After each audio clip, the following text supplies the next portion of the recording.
Nasa Dadas LRT kami ngayon. Yung original Dadas na nasa Quiapo ay Yes, okay kami doon. Pero ngayon finally, since malapit na sa office ng UDF, Yes. go na kami ngayon. Nilapitan talaga kami ng Dadas para hindi na kami mapagod pumunta pa ng Quiapo.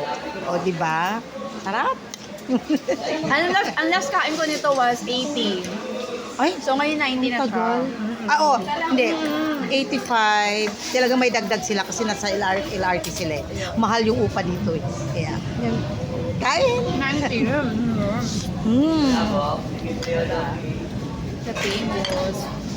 Jolly Dada. Siyempre, Libre lang to. hindi ka daw totoong vlogger kapag hindi mo pa nakain ang Yes. Jolly's Dada. Siyempre, Yes. famous na famous to. No? Sa Quinta Market kami suki ng Jolly Dada.